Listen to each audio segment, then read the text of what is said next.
Hola, ¿qué tal? Buenas noches. Hoy en el programa buscaremos respuestas a por qué en verano se cierran camas en los hospitales de Castilla y León. Este año serán concretamente 520 las que se van a cerrar. Enseguida lo vemos, pero como siempre, antes titulares. Los presupuestos concluyen su trámite en comisión con pocas novedades, aunque el Partido Popular dice que hay tiempo todavía para transaccionar enmiendas. Esta semana repasamos la actualidad de España y del mundo con el portavoz de Podemos. Pablo Fernández analiza el anuncio de la fecha del referéndum o la fallida moción de censura en el Congreso. Buceamos en la historia para retrotraernos a 1987. Este mes se cumplen 30 años del inicio de la segunda legislatura, la primera y única con un gobierno de coalición. Todas las enmiendas que ha presentado la oposición a los presupuestos han sido rechazadas, ni una ha sido aceptada. El Partido Popular ha esgrimido sus argumentos para tomar esta decisión, pero sí ha mostrado su disposición a trabajar con algunos grupos para llegar a acuerdos y transaccionar algunas de esas enmiendas en el Pleno. Para saber si saldrán o no finalmente adelante, habrá que esperar todavía una semana. Han sido cientos las enmiendas que han pasado esta semana por las Cortes, casi todas rechazadas con argumentos similares. Altera normativa básica del Estado. Quitar financiación de actuaciones que están comprometidas por la Junta de Castilla y León. Eso sí, la disposición no puede ser mejor. Estamos abiertos a poder negociar o incluso ver la posibilidad de aprobar alguna de ellas. Le daré traslado de una propuesta de enmienda transaccional con la posibilidad de poder llegar a un acuerdo.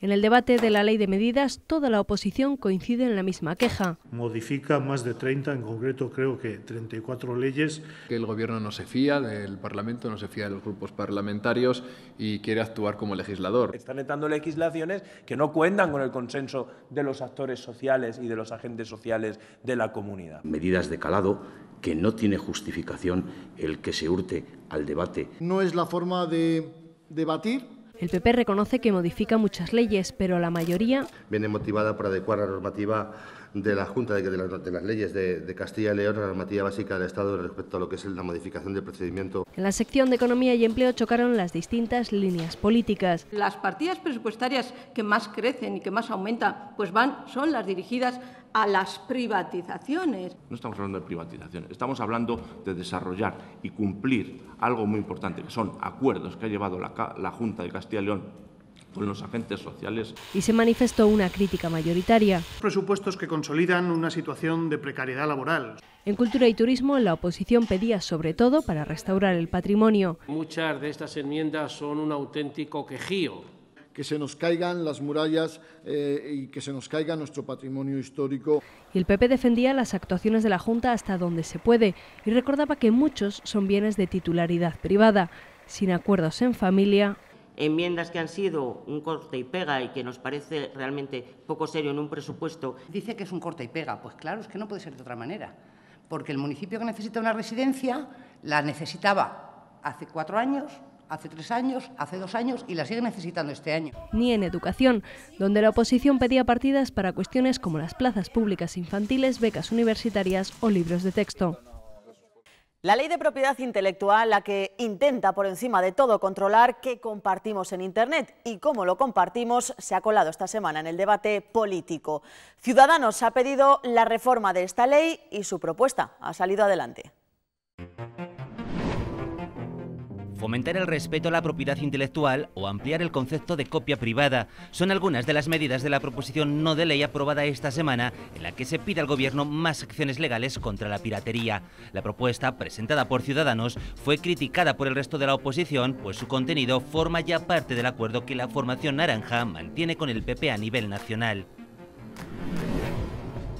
Malestar en el Grupo Socialista por la, a su juicio, falta de ecuanimidad de la mesa de la Comisión de Cultura. Según el PSOE, sus iniciativas, pese a ser la principal formación de la oposición, apenas sí han sido registradas durante el actual periodo de sesiones. Ante estas acusaciones, la presidencia de la mesa ha asegurado que de febrero a junio Podemos encabeza las proposiciones admitidas, 12, solo 2 más que las del PSOE. Tras el empate en la Comisión de Fomento y Medio Ambiente, será el Pleno el que decida el futuro de la petición del PSOE para cambiar la actual normativa de necrófagas. Entre otras medidas, los socialistas quieren que la Junta fije indemnizaciones a los ganaderos por ataque de buitres. Todos los partidos han apoyado esta proposición no de ley, a excepción del PP. Puede estar en contacto directo con las Cortes de Castilla y León a través de sus redes sociales, en Twitter @cortes_CYL y en Facebook y Google Plus buscando por Cortes de Castilla y León. El Parlamento escucha también a través de Internet la voz del ciudadano. 520 camas se cerrarán este verano en los hospitales de Castilla y León, la misma cifra que el año pasado. Hoy la pregunta del ciudadano se refiere precisamente a este tema. Quiere saber cuáles son los motivos que provocan ese cierre. Los partidos políticos han respondido. Escuchen.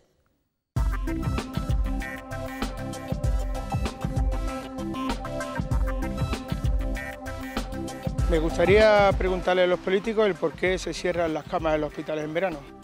Hay que adecuar los recursos a las necesidades que se tienen en cada momento, y como es lógico pensar que en invierno se aumenten los recursos, es lógico pensar también que en verano haya una disminución de esos recursos utilizables, siempre y cuando ninguna persona se quede sin cama para poder ser hospitalizada. Cuentos chinos, porque lo que está claro es que lo que disminuye drásticamente en verano es el número de profesionales, porque hay un 90% de personas, profesionales, que no se sustituyen. Ahora mismo, como estamos con unas listas de espera larguísimas, tanto quirúrgicas como de primeras consultas, como pruebas diagnósticas, habría que hacer todo lo contrario, aprovechar el verano para, por lo menos, disminuir estas listas de espera.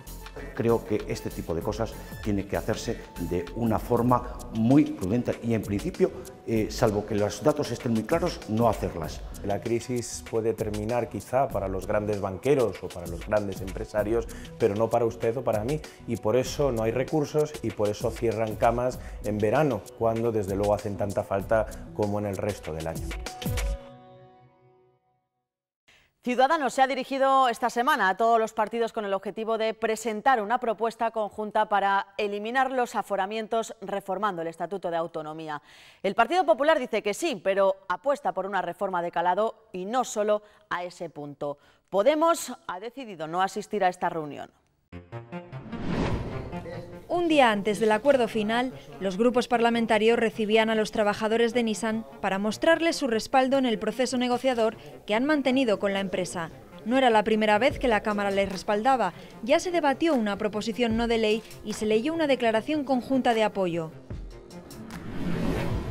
Ciudadanos se ha reunido al resto de los grupos para cerrar una propuesta conjunta que permita eliminar los aforamientos en las Cortes. La medida, que requiere la reforma del Estatuto de Autonomía, solo ha obtenido el apoyo de Izquierda Unida y la Unión del Pueblo leonés.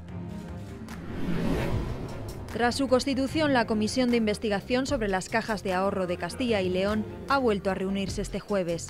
Entre los asuntos abordados, el plan de trabajo con el que se quiere determinar si hubo responsabilidades políticas en el proceso de desaparición de estas entidades.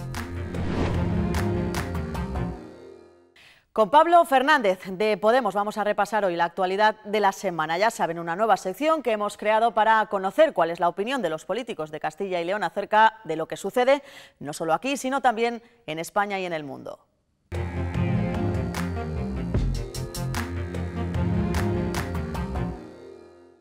Ya no basta con que nos pidan perdón. Ahora les exigimos, sobre todo, que devuelvan lo robado. Hasta el último céntimo, señorías. Y a ustedes, cuanto más se les conoce, menos se les vota, por fortuna para España. Y usted, señor Mariano Rajoy, va a pasar a la historia como el presidente de la corrupción. Se queja de que yo afirme que usted no es de fiar, pues no es de fiar. La corrupción tiene sede y es Génova 13. Pues son imágenes de esta semana, una semana en la que todas las miradas estaban puestas en el Congreso de los Diputados porque allí Podemos presentaba su moción de censura, la tercera moción de censura en la democracia y una moción de censura que desde luego no ha estado exenta también de polémica. Hoy se sienta con nosotros aquí para debatir y para hablar de lo que ha dado de sí esta semana el líder de Podemos en Castilla y León, Pablo Fernández. Bienvenido y muchísimas gracias. Muchas gracias por la invitación. Pues el Congreso finalmente ha dicho que no a esa moción de censura, algo que en principio era de esperar por todos, pero entonces yo le pregunto, ¿por qué presentar una moción de censura cuando se sabe previamente casi que va a ser rechazada? Yo creo que el Congreso ha rechazado la moción de censura, pero la ciudadanía la demandaba. Estimamos que es incontrovertible que el gobierno más corrupto de Europa no puede seguir parasitando y patrimonializando las instituciones, que es intolerable tener un gobierno que chantajea, extorsiona y presiona a jueces y fiscales, y que es intolerable que la corrupción en España tenga una sede, y esa sede es Génova 13, el hogar del Partido Popular. Ha sido una frase muy comentada también esta semana, ¿no? La de Irene Montero. Pero es que es así. La intervención de Irene yo creo que fue demoledora, brillante y muy contundente, enumerando los innumerables casos de corrupción del Partido Popular. Mucha gente se quejaba de que la intervención de Irene había sido larga, pero es que si tenemos que desgranar todos los casos de corrupción del Partido Popular, necesitaríamos por lo menos un mes entero en el Congreso de los Diputados. Aquí usted, en un momento determinado, también se planteó presentar una moción de censura. Rápidamente rectificó porque creyó que había sido un error, porque no tenía apoyos suficientes. Tampoco la tenía la de Pablo Iglesias a nivel nacional. ¿Cree que también él se había equivocado, se ha equivocado? Bueno, realmente hay una diferencia sustancial entre la aritmética parlamentaria en el Congreso de los Diputados y en Castilla y León. En el Congreso de los Diputados, si hubiese habido voluntad política del resto de grupos, sí que había posibilidad de que la moción de censura saliese adelante, porque el Partido Popular en el Congreso de los Diputados está en minoría. La moción podría haber salido si otros grupos la hubiesen apoyado. Pero se sabía que no le van a apoyar. Bueno, se sabía. Yo creo que el debate parlamentario también está para eso, para poder modificar posiciones en función de la capacidad expositiva, dialéctica y oratoria también de los parlamentarios. Creo que ir con posiciones prefijadas a los debates también es un error, y que eso resta importancia a lo que es el Parlamento, que debería ser un lugar en el cual el debate sirviese para algo. En Castilla y León la aritmética es distinta. El Partido Popular tiene 42 procuradores, y eso impediría en cualquier caso que la moción hubiese podido salir adelante. En esa moción de censura también se dedicaron muchísimos minutos al referéndum en Cataluña. Ya hay fecha, el 1 de octubre, ya hay una pregunta fijada. La pregunta que yo le hago a Pablo Fernández: ¿está de acuerdo con el referéndum tal cual está planteado? Porque también dentro de Podemos hay diversidad de opiniones, ¿no? El eurodiputado Miguel Urbán se ha desmarcado de la línea oficial y apoya el referéndum de manera unilateral. Pablo Fernández, ¿con quién está de acuerdo? Nosotros siempre hemos sido muy claros, y yo estoy de acuerdo y sigo la línea marcada por la Dirección Nacional, de la cual formo parte. Nosotros creemos que España es un país plurinacional, creemos que el tema de Cataluña se soluciona con más democracia, con diálogo y consultando a la ciudadanía, pero con un referéndum que debe tener garantías, jurídicas, y no puede ser un referéndum unilateral. Así que si me preguntas si yo estoy de acuerdo con el referéndum convocado para el día 1 de octubre, no. El referéndum debería tener garantías jurídicas, ser un referéndum consensuado y no unilateral, como se quiere imponer en estos momentos. ¿A Pablo Fernández, como ciudadano, le gustaría votar en ese referéndum? ¿Cree que tendríamos que votar todos los españoles o solo los catalanes? Yo creo que tiene sentido que voten los catalanes, que sean los que decidan el encaje territorial que quieren que tenga Cataluña. Es evidente que eso afecta al resto del Estado, al resto del país, pero también entendemos que un problema como el que hay en Cataluña, que es insoslayable, y un problema provocado por la actitud del Partido Popular, que ha sido una fábrica de generar independentismos, por esa política de choque de trenes, por esa política de no escuchar a las demandas de los catalanes, eso se solventa dando la voz a los catalanes y diciendo: miren, nosotros queremos que Cataluña siga formando parte de España, pero con otro encaje y sobre todo con otro gobierno distinto, un gobierno que entienda las singularidades, las especificidades de cada territorio y que atienda las demandas de la ciudadanía. Pero hay quien le diría que todos somos españoles, ¿no? Y que todos tendríamos que formar parte de ese referéndum, ¿no? Es que en la propia Constitución española se determina posibilidades de realizar consultas como la que se podría realizar en Cataluña, insisto, con seguridad y con garantías jurídicas. Nosotros entendemos que la forma de solucionar ese problema es que sean los catalanes y las catalanas las que decidan qué quieren que ocurra allí, pero siempre con esas garantías jurídicas que permitan que ese referéndum sea un referéndum vinculante y aceptado por el conjunto de la ciudadanía española.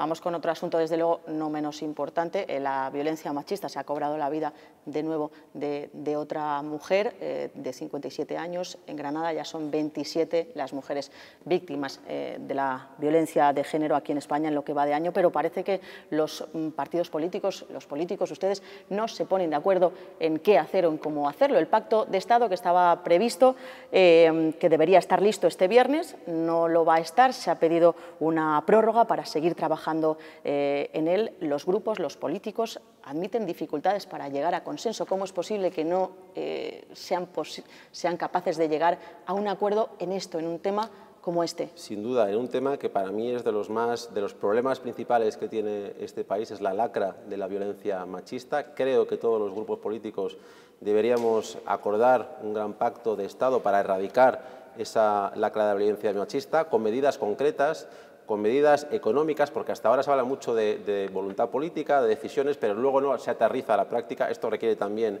una importante partida presupuestaria específica y luego también requiere mucha pedagogía. Vivimos en una sociedad eminentemente machista, en un patriarcado, y esto necesita mucha pedagogía y necesitamos poner el foco en el problema e, insisto, con un acuerdo de Estado dotado de presupuesto específico para ir luchando contra esta lacra que yo creo que nos mancilla como país y como sociedad.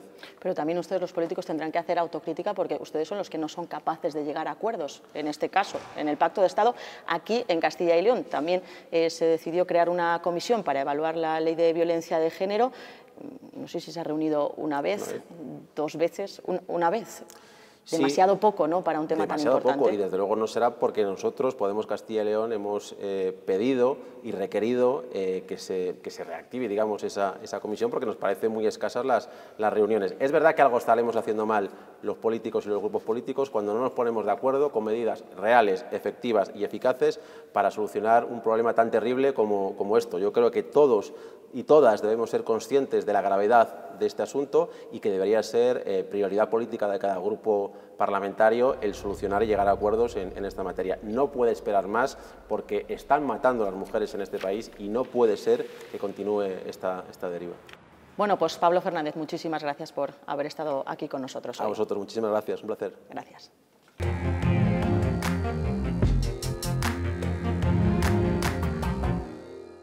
Y abrimos ahora una ventana a la historia. El pasado fin de semana se cumplieron 30 años de las segundas elecciones autonómicas, la segunda vez que los ciudadanos de esta comunidad elegían a su gobierno.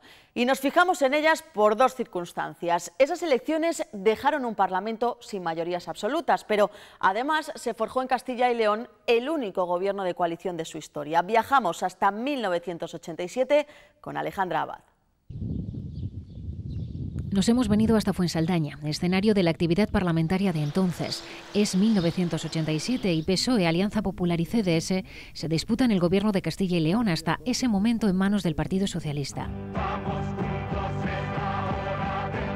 La campaña es muy reñida porque el partido de Suárez tiene posibilidades reales de hacer un buen papel, como así sucede.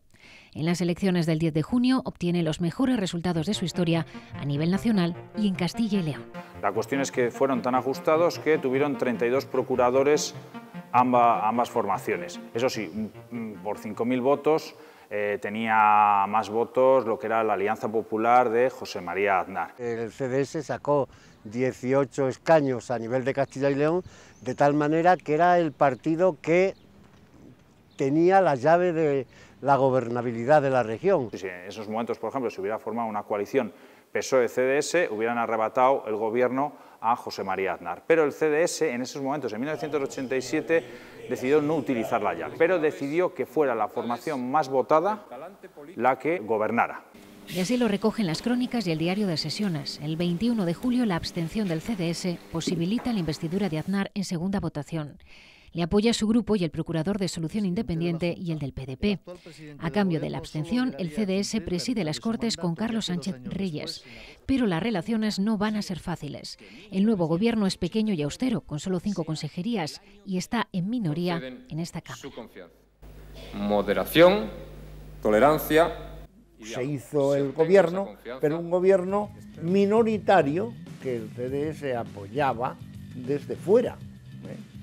pero haciéndonos a veces oposición, o sea que era una situación realmente difícil. A ver, venían del mismo tronco, por decirlo muchas veces. Muchos de ellos, de los que estaban en la Alianza Popular, procedían de la antigua UCD, igual que los del CDS. Habían rivalizado en las elecciones y a nivel personal en muchas provincias, ¿no? Valladolid, Zamora, etcétera, la rivalidad era personal y muy dura entre CDS y AP, es decir, que la colaboración a veces era muy pobre. Yo insistí mucho a Aznar y al partido, pero a Aznar, que así no podíamos seguir, que había que hacer un gobierno de coalición, gobierno PP-CDS que daba pues, un número de diputados que superaba muchísimo la mayoría absoluta. Esa situación insostenible tendrá salida gracias a un acontecimiento a nivel nacional. En 1989, CDS y Alianza Popular se acercan para desbancar al Partido Socialista de determinadas instituciones. En ese acuerdo se establece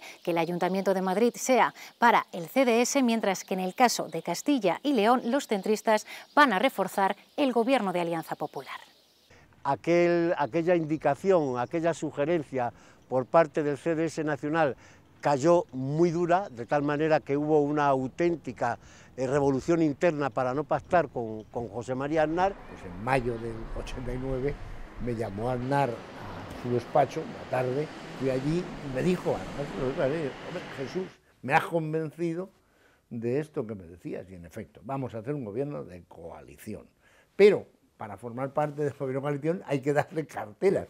Entonces la tuya, Fomento, que era enorme, porque tenía carreteras, obras hidráulicas, medio ambiente, turismo, tenía todo, pues la dividimos en dos y se lo damos a los dos del CDS. Esto es muy novedoso porque los gobiernos de coalición entre el centro-derecha han sido más bien escasos. Juro por mi conciencia y honor. Otro acontecimiento nacional se inmiscuye entonces. En septiembre, Aznar es elegido por Manuel Fraga como candidato a las elecciones generales por el recién refundado Partido Popular. Se marcha a Madrid y recupera a Jesús Posada para sustituirle. Quedan 2 años de legislatura en Castilla y León y la estabilidad está garantizada.